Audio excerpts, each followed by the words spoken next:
Alright, so today I'm going to be talking about how I think Gibson, in some ways, is an overrated guitar brand due to marketing, uh, and largely due to the rock and roll icons that use them, with the whole idea of how big corporations kind of kill boutique or small businesses. So, a little background information. Gibson was a company in 1896.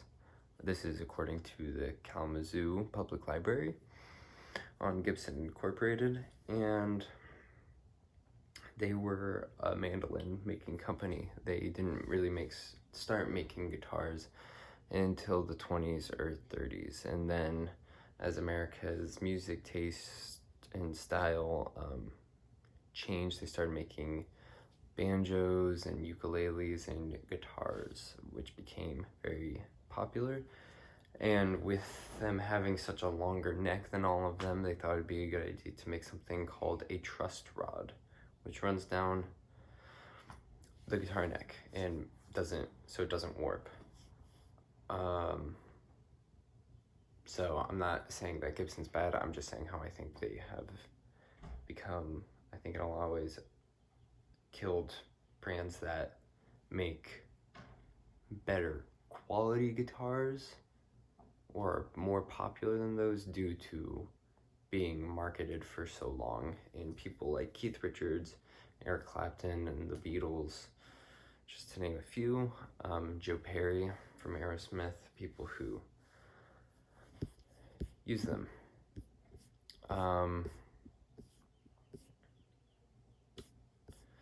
So, according to the Contemporary College of Music,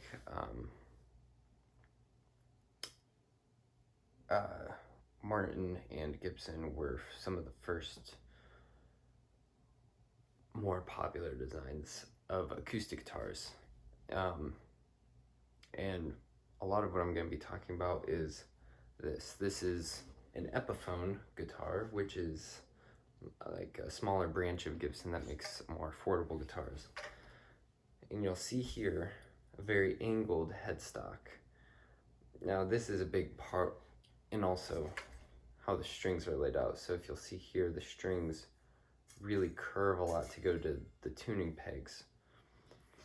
And that causes a lot of angles for the strings to have to stay in tune.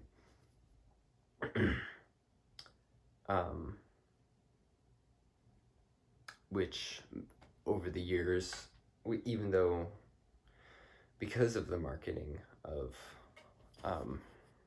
Gibson that they've gotten, they've just been overall more popular than like a lot of boutique brands. Like there's this one out in Germany named Shore Guitars, that's with a SCH beginning,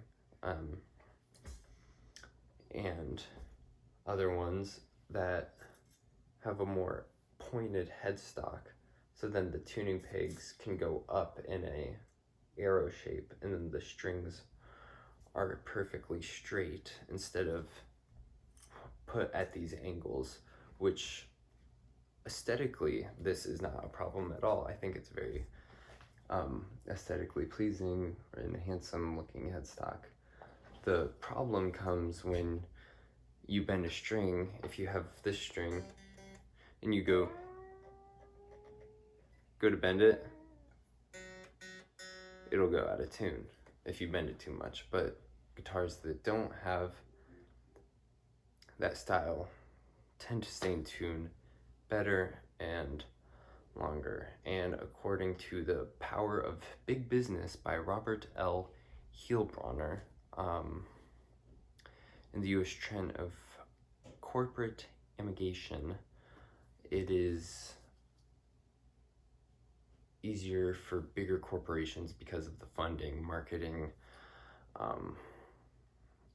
sales, just any aspects of owning a business,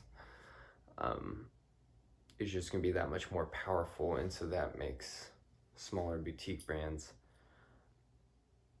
less marketable to the general crowd. I mean, you would know many people, you probably know about Gibson brands, but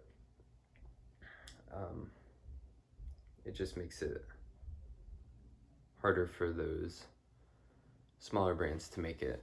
So in conclusion, my opinion is that overrated brands, or not overrated brand, Gibson being such a big company makes it harder for smaller brands to get as public, and then